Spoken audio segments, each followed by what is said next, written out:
to my channel. Today is Sunday. Today is wash day. We're gonna get right into it because I don't have a lot of time. But first, as always, thank you to my returning subscribers and thank you to my new subscribers. All right, let's go. Hair is already washed. All I have in right now is leave-in conditioner, which smells amazing. Oh my gosh. I mean, not my leave-in conditioner. My deep conditioner smells so good that I had in here. But anyway, let's go ahead. I'm gonna just do a regular wash and go in the back, and then in the front, I'm trying to figure out something that I want to do. I don't know what I want to do yet, but I want to do something. The style that I initially had in mind, I don't want to do it because I feel like it's just not, like I don't care about it. It's not that serious. I changed my mind. But anyway, total change of subject. Did y'all see Tyler Perry's new movie, Divorce on the Block, with Megan Good and Corey Hart? I don't think I spoke about this already, but if I did, I apologize. I don't really remember. But if I didn't, I didn't like it that much. I don't understand. And I've said this when he did his last movie, Mea Culpa, which, you know, had a bomb sex scene or whatever, but it was still very much Tyler Perry. And I always say Tyler Perry's gonna give you Tyler Perry. And it's not that the movie sucked, in my opinion. I feel like the storyline was like, okay. I watched it with AJ and he brought up a very, very interesting point. For those who don't know, AJ's my son. So he brought up a very interesting point. He said that this particular movie, and I'm not trying to ruin it for anybody, but he was like, this particular movie is reminiscent to The Intruder with Megan Good and Michael Ealy, and I forgot the guy's name. But look up that movie. And for me, and I didn't see it until AJ said it, but he's right. It really does kind of sort of remind you of that. Just without the whole, yo, this is my house type thing, you gotta go. Like, that's probably the only difference. It wasn't that it was a bad movie, because it wasn't a bad movie, but I just felt like, I don't know, no flips? I felt like it didn't go there. I felt like it definitely could have went a little harder. And, you know, I don't know how religious Tyler Perry is, but I feel like, you know, the undertone of like all of his movies and his plays and everything like that stems around the whole, you know, religious aspect. And that's cool. I get that. I definitely get that. Sidebar for a minute. I told y'all, well, I didn't tell you, but I ran out of this. So until I get some of this, what I have in here right now is just hot water and leave-in conditioner, because I don't want to throw the bottle away. Like, I can multi-purpose it. So that's what's in here right now. But anyway, yeah, I don't know, like I'm not gonna, well, you know what, whatever. If you didn't see it, you didn't see it. Again, I'm not trying to ruin it for nobody, but if you have not seen it and you don't want any types of spoilers, just go ahead and cut it right here, mute it right here, go grab a snack, whatever the case, and then come back. But yeah, so the movie stems around, it's supposed to be about domestic violence, right? So that was what kind of gravitated me towards it, because I was like, oh, this is something that's new, this is different. Like, Tyler, to my knowledge, hasn't done anything like this. Well, yeah, Diary of a Mad Black Woman. That was a really good movie in my opinion.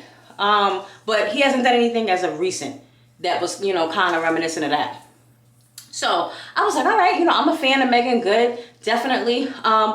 Corey Hart, I've seen a few of his things. I haven't seen too much of it. I think the last thing that I saw him in was All American with Tay Diggs, the football, you know, the football TV show.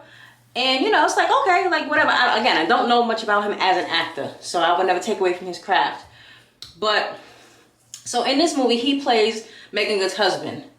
And he's the one who has, you know, the anger issues, you know, the violence and all of that kind of stuff. So, off of it being a domestic violence movie, I thought it was going to be like, you know, like he was tearing her up, like every other scene, kind of like Enough with Jennifer Lopez. I thought that's what the movie was going to be kind of like. You know what I'm saying? Actual fight scenes, and like she got her revenge on him, and you know, da-da-da-da. It was nothing like that. I'm talking, it was nothing like that. Nothing at all. It was more verbal abuse, which some would say is worse than physical abuse, because, you know, wounds heal, but words stick with you forever. And I get that. I definitely get that. But I feel like if you're going to advertise a movie that centers around domestic violence, violence is the operative word there. So I feel like most people probably feel like how I felt. Like we was waiting for something like Enough. We was waiting for that kind of a scene to pop off. I don't know, but you know, anyway. So it was a lot of verbal abuse, but he just didn't sound authentic. And I think it's because, I, again, don't know Corey personally, but he seems like he's a really nice guy. you know, like in real life type. He seems like he's a really, really nice guy. And nice guys, for me, it's hard for me to picture them in the villain role because they just don't sound authentic. It's kind of like when Kevin Hart does serious movies. Kevin Hart to me is an awesome comedian. I think he's very funny. I like him. But when he does like serious roles, it takes me a minute to kind of get pulled into it and look at him in a serious character because I'm waiting for him to say something crazy. I'm waiting for him to say something outlandish so that I can start laughing. Same thing with Eddie Murphy. It's just when you see somebody in a certain light for so long, that's the way that you expect them to always be. And I guess you can kind of say it's typecast. And so a lot of actors and actresses, they steer away from that because, you know, they don't want to be typecast. They want to be seen in a different light. And I understand that. But you also have to know what your fan base is, right? If your fan base likes you in a certain way, you might want to stick to it. You might want to stick to it.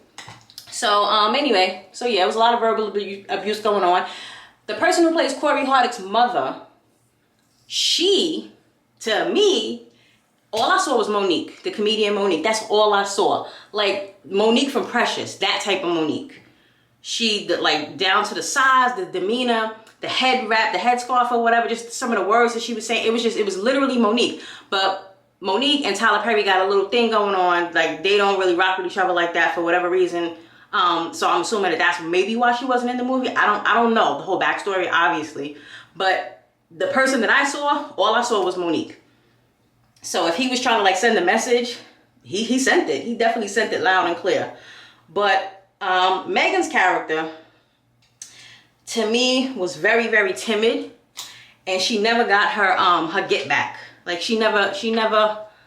How do you say it? She never like just stood up and was like, yo, you know what I'm saying? And just kind of like went after him. She never got that. She never did that. She was very much treating him like how they do like in the Bible. Like, you know, the husband runs everything and you know, just being real submissive. Yeah, she had a little shorty towards the end of the movie. She got with some dude. I don't know his name, so I can't speak on him. But she got with him like later on. But it just still seemed very, I don't know, it just seemed very pretend. And I think I've seen everything that Megan Good has been in, and she just seemed different in this movie. I don't know, you just gotta see it and you'll see what I'm talking about. But like I said, it just seemed like they didn't go there. Like there was an aspect of it that was missing. The writing, I don't think that the writing was bad because again, the storyline, I understand what the story was supposed to be, what it was supposed to, you know, convey and all of that. But a lot of people are saying that Tyler doesn't have black writers and all of this. I don't know. I don't know, and I don't really care. I just care that something is good. I don't care who writes it. But I don't know. I think you just got to see it for yourself. See if you rock with it. But to me, it was very, it was just very low in terms of like, oh, nah, she could have did this or he could have did that, or it just wasn't believable. It was very lackluster. But a lot of people loved it, and I'm pretty sure that those are maybe super, super, you know, high Tyler Perry fans. I am a Tyler Perry fan, but it's just, I'm also a movie fan. And if a movie to me is trash, it's just trash. I don't care who wrote it. You know, so I don't know. It wasn't terrible, but it wasn't, you know, all that it hyped it up to be. And it's kind of like, you know, I hate when they do that with the spoilers or the trailers or whatever, but that's how they reel you in. That's exactly how they reel you in. They make the trailer look really, really good and juicy, and then when you watch the movie, it's like, oh, kind of like that movie with Nia Long and Omar Epps. That movie was trash. I'm sorry. 100% trash, start to finish. Complete start to finish. Complete start to finish. I'm sorry. And somebody I remember when that movie came out, somebody made a comment and they was like, yo, if you didn't want to do the movie, then you should have just said so. I thought that was the funniest thing I had ever seen, because that's exactly the tone of the movie. It felt like they just did not want to do it. Like they was just doing it for a check. And that's the kind of actors and actresses I don't like. I don't like you when you just take a role just for money. You know what I'm saying? If this is your craft and you're serious about it, some things you gotta just kind of pass on. But I also understand from their point of view, maybe they read the storyline and they're like, yo, this actually sounds dope. Like sometimes stuff is written really, really well, but it's just not, I don't know, it's just not hitting. But anyway, so yeah. Tyler Perry movie, if I had to give it like a rating out of a 10, I don't know, I might give it like a 6. I might give it like a 6 because it wasn't all that. Some people say they watched it multiple times and they saw things from different angles that they didn't see the first time. So maybe I need to watch it again. I don't know. I was really looking forward to it. Like, I was so looking forward to it that I was trying to find the movie before it even came out. I was like, yo, why can't I find this? But I was early. I was crazy early, so the movie wasn't out yet. But I was very disappointed. I'll just put it that way. I was very disappointed. What else am I watching right now? I'm watching, well, they're on break, but Power. You know, I like the whole Power franchise. But I'm going to be honest with you. My favorite Power is the original Ghost, the original Power with Omari Hardwick and Tommy. To me, that's the best one. The rest of them are cool. Tommy's latest one, his Force franchise, I can't stand that franchise. I love Tommy. Love Tommy to death, but I don't like Force. It doesn't make sense to me. It's like, you're in Chicago. What are you doing in Chicago, first of all? What are you doing in Chicago? You know what I'm saying? It's just not believable. It's not believable. And to me, it's a storyline that just doesn't need to happen. There's nothing really going on. You got the female boss. Not saying that a female can't be, you know, a drug boss, because definitely we could do it. But it just, I don't know. It's just, I don't know. It's not hitting on all the cylinders that it needs to hit on, so I don't like that. So I'm watching that. They're currently on break. I like BMF. I'm waiting for BMF to come back.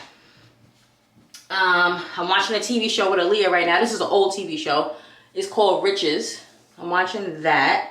That's pretty decent. It's about a family who, they're gypsies. Now, I was today years old when I found out that gypsy essentially means, or people view it as being a thief. I didn't know that's what gypsies were.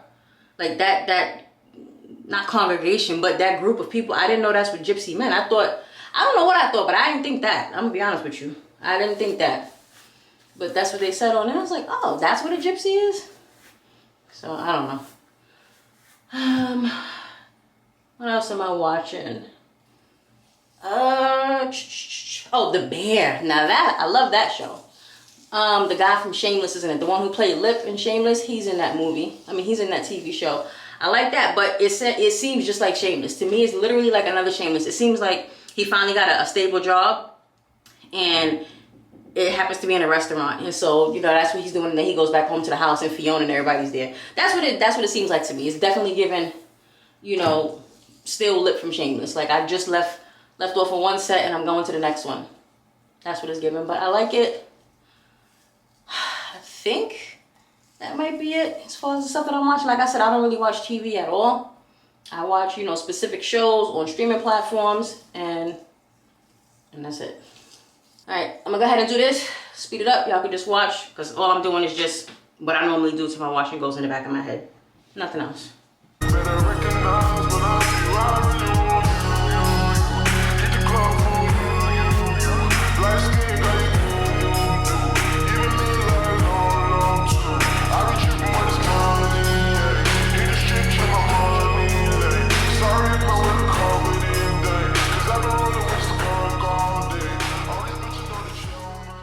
You want to make sure that when you're doing your wash and goes, you get all the way to that root.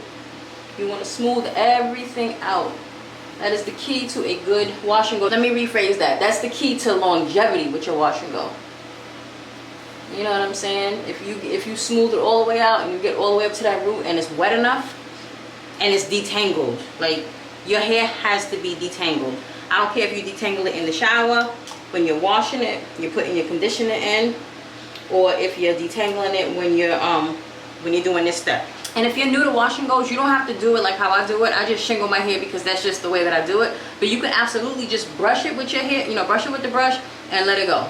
And I can do the same thing, but I just feel like the brush makes bigger sections, like bigger, you know what I'm saying, bigger clumps or whatever. And I want them to last, and I want them to be more sections. So that's why I just shingle and I kind of separate it like that. But you don't have to do it this way. It's definitely more time consuming. Did I say that right? It's definitely more time consuming. All right, the back is done. So now we can go ahead and work on the front. Yo, I just realized something. It takes me like 20 minutes to just do the back of my hair. And that probably don't sound like a lot, and I'm glad it's not. Like, I remember when I first started doing my hair, trying to learn how to, you know, manipulate my hair and figure out how to do it and all this. Because I didn't get a handbook. Nobody taught me. I just woke up one day, chopped all my hair off, and then we went from there. Literally, that's what I did. But it takes me about like 20 minutes, maybe like, I never timed it, but I feel like it takes like 20 to 25 minutes to do the back part of my hair. And that's like amazing. I don't know if that's just me. I feel like it's a personal accomplishment. All right, anyway, let me stop talking. So I think I figured out what I want to do to the front of my hair. I kind of want it off of my face. So we're going to go in with some little, I don't want to twist it because I already had it in there. So just like some side braids or whatever, my little cornrows. That's what we're going to do. So I'm just oiling my rubber bands up right now. This is the oil that I'm using. This is all I have. So can you see it? There it is. That's the one that I'm using. And you just want to oil your rubber bands because you don't want them to snap your hair off. Because it's rubber. So, you know what I'm saying? It might get tangled. You just want to keep everything just smooth. So, that's that. Now, I know what I want the style to look like in my head. So, hopefully, it comes out looking the right way. Part this first. See, I sectioned off, but I didn't section off on that side. Does it really matter? Probably not, because guess who don't care? Me. And if I don't like it, then I'll just switch it to the straight part. But let's see. Let's see what we looking like. Oh, I hate when I get the back of my hair caught. All right, that was a good part. So all of this can be going up into one, right? Every step you want to put some type of leave-in conditioner. If you didn't already do your whole head, which I did, but I just like to overdo it because once I do my hair, like, you know, for the week or for 2 weeks, whatever the case, I typically don't put any more leave-in conditioner in it unless I'm gonna do like a slick back or something different. But if my hair is just, if I'm wearing it out like in the regular wash and go status, I might spray some curl refreshing spray or something like that. But I don't put any more leave-in conditioner in it because, you know, I just get lazy. So I don't do any more. So I try to do as much prep as I can on actual wash day so that it is thoroughly moisturized. But with it being the summertime, that's extra moisture right there. You know what I'm saying? Because it's hot. The winter months is when you gotta like really make sure you put an extra. That's pretty much moisturized. Now let's get to the getting. Let's get to the getting. Right here. So we just part them like this. Straight down the middle. Perfect.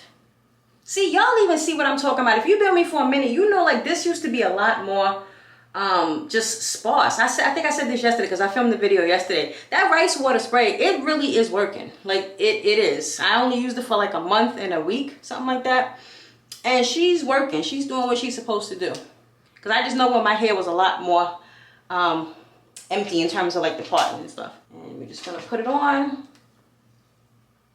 Not too tight because when I connect it to the other one, that is going to be, it's going to make it tighter.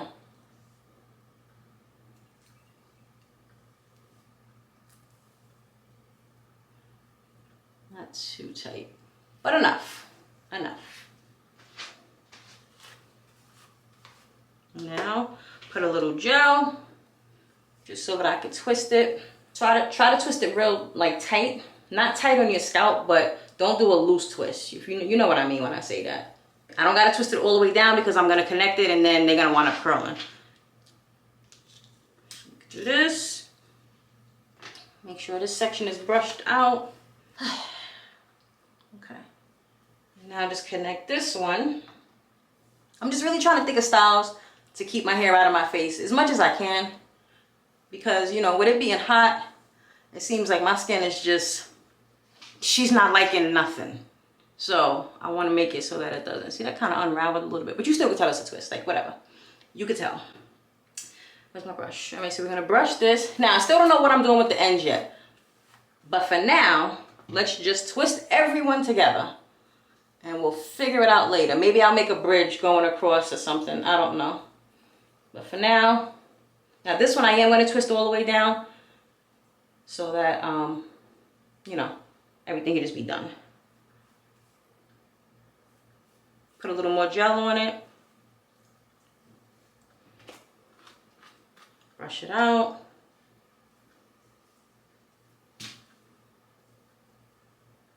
And just twist it all the way down. We could coil the bottom. Because again, don't know what I'm doing with it. So we're going to just leave that for now. Now we're going to go ahead and do the same exact thing to this section right here.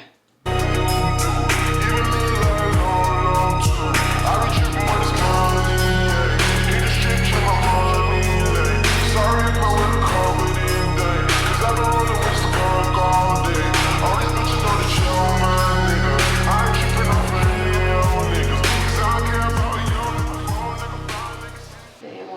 side, I'm just trying to make this part a little straighter. If you have trouble with like the parts being really, really straight where you have like short hair, or just any type of hair that just seems like she don't want to act right when you're trying to part it, whatever, make your part, then go in with some kind of edge control or some shine and jam, something that's like thick, not a gel, because that's not going to hold it.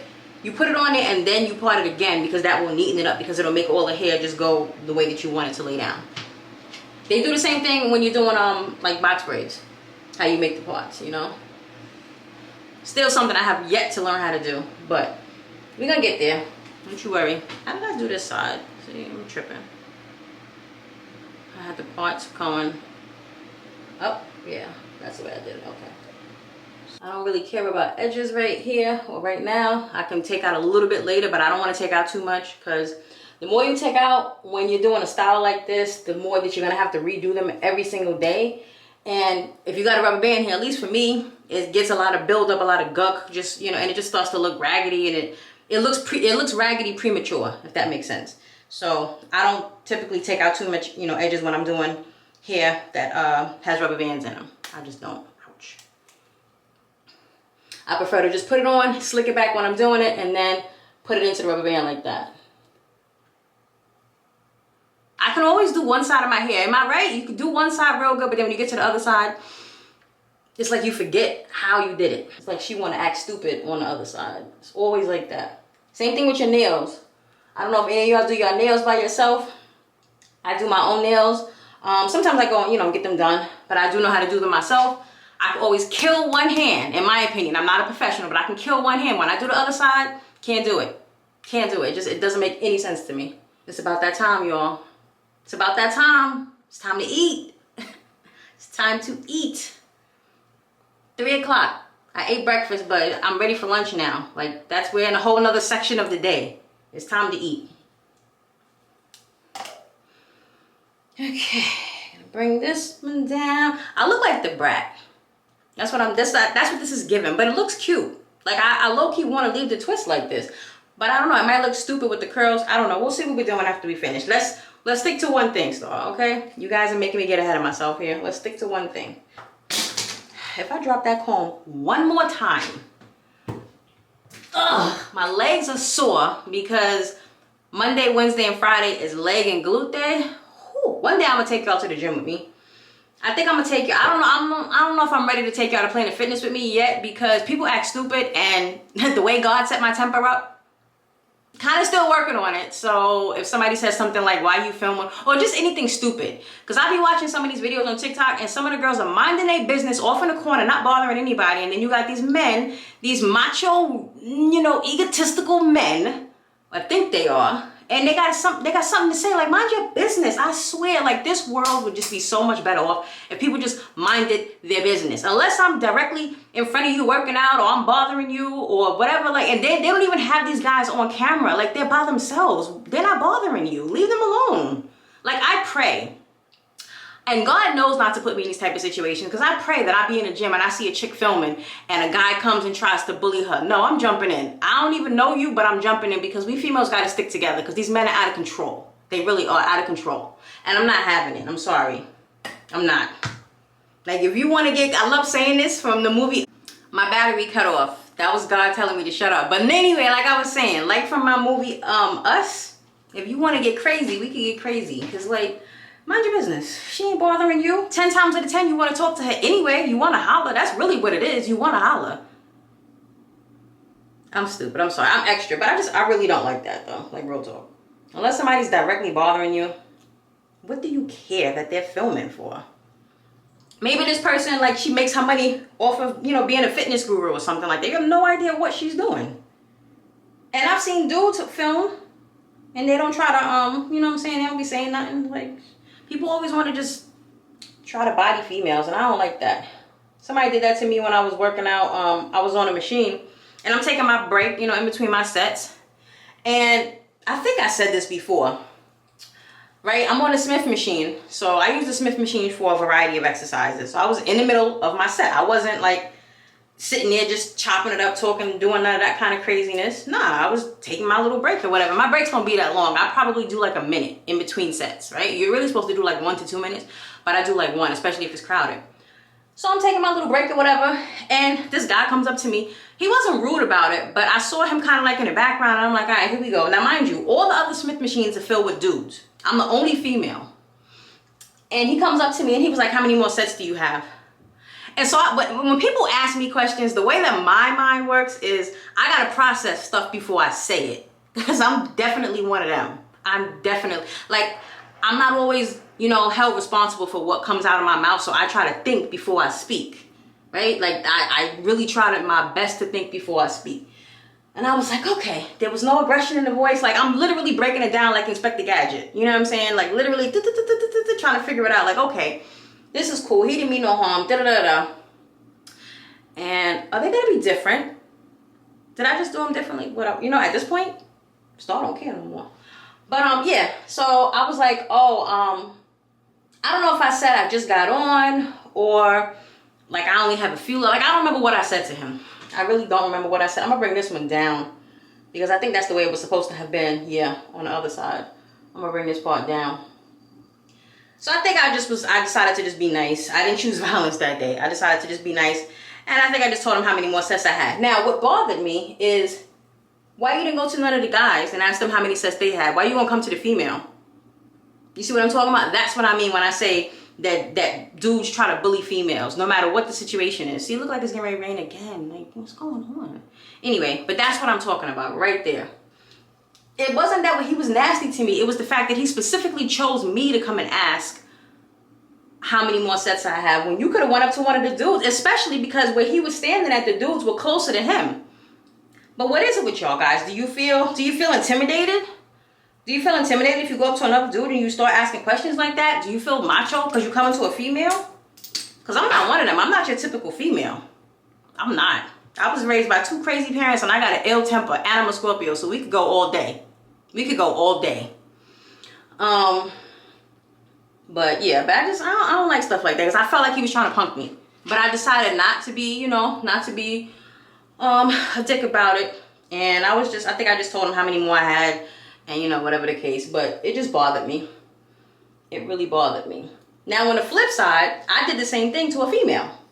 And I'm going to tell you why. Again, I think I already told this story, but there's people that don't know about it.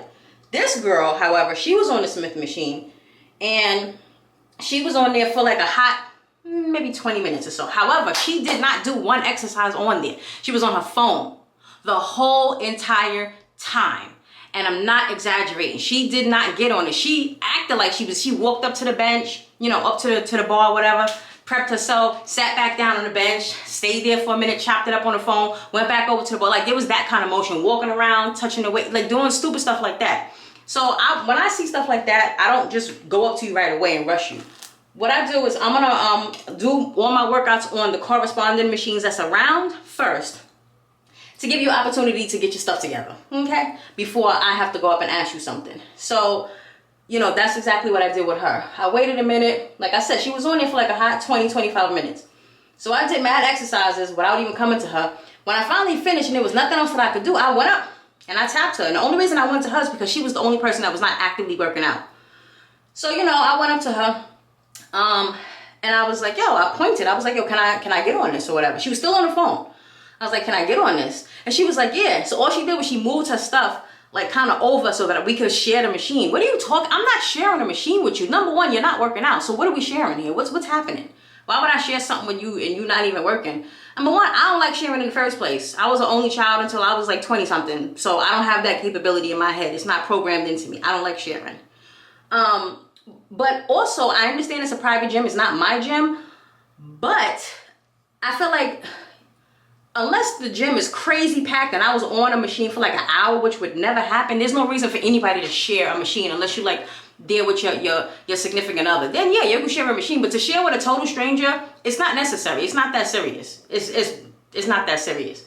So I was like, okay. So I was like, well, I'm gonna start moving my stuff. You know what I'm saying? Setting up a water because like maybe she didn't understand me. Maybe she didn't understand what I was trying to do. So then I motioned to her. I was like, nah, I need the bench, because she moved her stuff and then just sat down on the bench as if I just needed the bar. I was doing hip thrust, so I need the bench so that I can put it behind my back to be able to do a hip thrust. And she was like, oh, I'm using it. And I was like, well, no, actually you're not. I was like, you've been on the phone the whole entire time. At that point I was upset because you gonna try to play me right in my face when I saw you what was going on. So I was like, no, you've been on the phone the whole time. I was like, so if you're not going to use the machine, let somebody else use it, and then you can come back to it, whatever the case. Like, I don't care if you're being on the phone. I care about you being on the phone and being by the machine, and you just taking it up, and you're literally not one time used it. Like, come on, what do you think this is? This is not your gym. So she like rolled her eyes and huffed and puffed, and then she walked away. As long as she ain't say nothing else, I was fine. I was fine, because the next thing that came out of her mouth would determine how I was going to respond. But she didn't say anything else because she knew I was right. She might have been pissed off, but she knew I was right. And it's just about being fair, and it's about being decent. You're in a public gym. You understand what I'm saying? So act accordingly. If you want to have your own gym, then hit the lotto, or find you a high-paying job, or find you a sugar daddy. Do whatever you got to do so you can get you a home gym. We're in Planet Fitness, so that's not how that works. But yeah, she tried that. I was like, yo. So again, it wasn't an intimidation factor. I only went up to her because she was the only one not working out. That's it. I don't care if it was a dude. I'll go up to a dude and be like, whatever the case. But I'm also a type of person, like, I'm not going to sit here and ask you how many more sets you have. I feel like it's rude to do. And I know a lot of people do it. I don't know. I feel like it's rude to do. That's just me. Personally, I feel like if somebody's there, they're actively working out, who are you to come and rush them and, ask them how many sets they have? Whenever I'm done is when I'm done. Again, if somebody's on there for like 45 minutes to an hour, that's a totally different story. But if somebody is only on there for like, 20 minutes max, like, that's not a big deal. Even in my complex gym, there's a sign inside the gym, and it says that the machines are limited to 30 minutes of use when others are waiting. So even they talking 30 minutes, I'm talking like 20. Because you got to consider, if you're doing 4 sets of whatever, 5 sets of whatever, you're taking breaks in between. So you have to include all of that into that 20 to 25 minute window. So for you to come up to somebody and they in their second set and just, like, don't ask people how many more sets they have. I feel like it's rude. To each his own. Y'all do what y'all do. I'm just telling you, me personally, I feel like it's rude. I feel like it's rude. And the only time I'm ever going to come up to somebody and ask them that, or ask them if I can get on the machine again, is if you acting like old girl who wasn't doing anything. And she was bugging. And the funny thing about it is, mad people was looking at her while she was doing this, but I was the only one who, I guess, had the courage enough to go up and say something to her. Like, there was dudes looking at her, wondering what she was doing. They was kind of pacing back and forth to try to tell her, like, yo, I want to get on the machine. But like Forrest Gump said, if you don't say something, it doesn't get said. So I wasn't going to sit there and just stare and then let somebody else get the machine when I know I was waiting for it. No. So I went up and I said something to her, and I seen chicks staring at her too. So, and the crazy thing is that I know she saw people looking at her. Like, there's no way you couldn't. There's no way. The way that the swim machines are set up, there's huge, the whole wall is a window, it's a mirror. So there's no way that she didn't know that people was waiting on that machine. Like, what you thought? You're not that cute, sis. Like, we're not doing that. We're not doing that. And I'm not saying if she was popping, that would give her a reason to be able to hog up the machine. But I'm just saying fair is fair. So, I got on there, did my little sets or whatever. And I saw people like looking at me, and I was like, yo, you should have said something. I'm gonna sit around and just wait? No, it's not happening. It's not happening. But yeah, so I have no idea where that came from, y'all. Like, I don't know how we started talking about the gym stuff, but whatever. We was talking about the gym. Oh yeah, me talking about bringing y'all in there. So yeah, so I don't know if I'm gonna bring y'all to Planet Fitness like right now. If I do, it'll be like late at night when I know it's not that crowded in there. But my complex gym, yeah, I'll take y'all to that one because it don't be that crowded in there. Sometimes it is, but I know the times of when it's not. Just so that you guys can see my workouts, because I get a lot of questions. About like, the workouts that I do. I don't do anything different from anybody else. I really don't. We all do the same thing.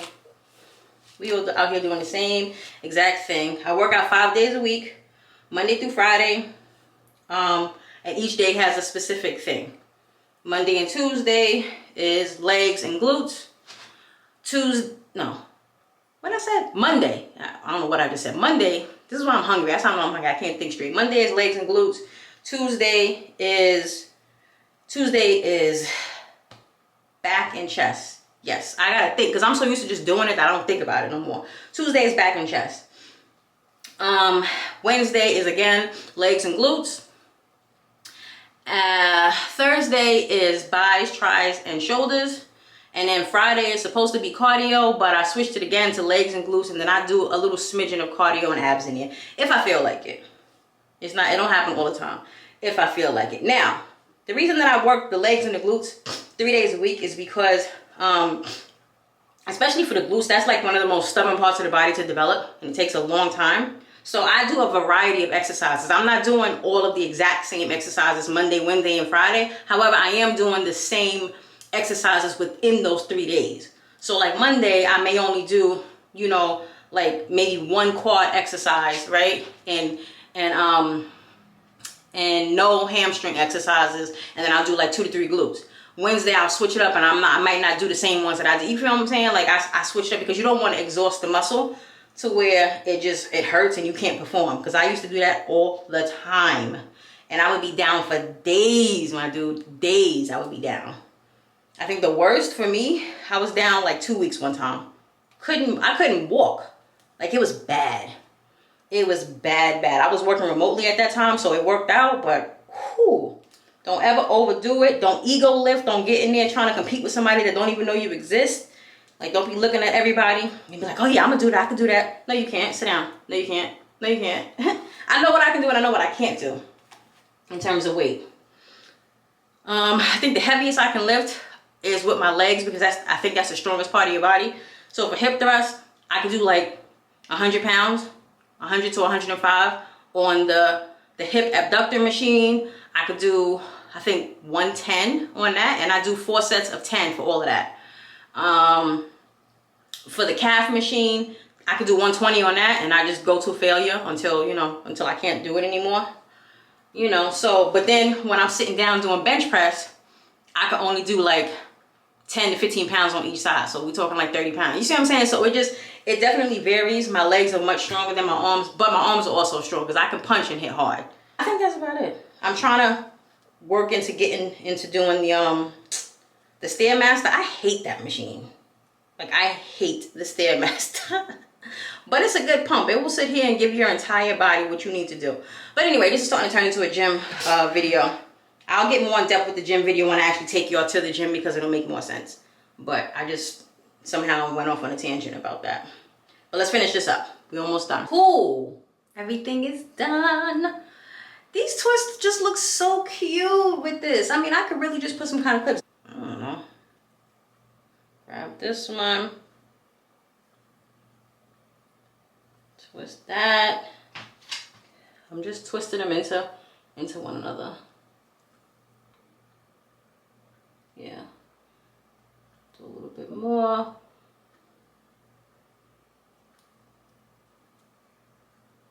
Oh.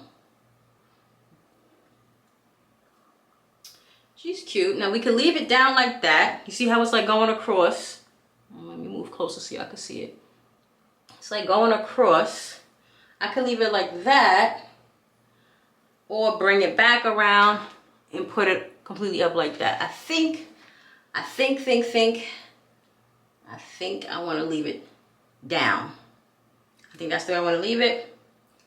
So I'm gonna get a bobby pin. Ouch. And I want to leave the twist in there. So I'm not gonna take the twist out at all. So I'm gonna just get a few bobby pins and try to somehow pin them down without, oof. That kind of hurt. But I'm trying to leave it to see if it's gonna, fix itself. If you know what I mean. Yeah, I think that's true. We might only have to put the one bobby pin in. I think it'll hold like that. Now, y'all know this was usually when the clips make an appearance. I don't think I'm gonna put the clips in. If I do, I'm gonna just put it on this one twist going down. But I don't know. I don't know yet. For right now, I'm feeling it how it looks right now. Something is on my eyelash. So we're gonna leave it like this. Do a little something like that. But now I gotta put something on this side too if I'm gonna do that. Just a little something. All right, I think that's pretty cute. It's out of my face. That's what I wanted. Do another close-up so y'all can see. I just made my boxes. Y'all can make your boxes however you want. It's not a really, there's no tutorial. That's what the back looks like. It's just regular curls. We're gonna let that dry. And that's it. I hope y'all enjoy my little story time rant. If y'all check out that movie, Divorcing in Black, let me know. By the time this goes up, it will have been out for like 3 weeks already. But whatever. Let me know if you've seen it. Let me know if you liked it. Maybe it's just me. I don't know, whatever it is. But I'll see y'all in the next one. Don't forget to like. Don't forget to subscribe.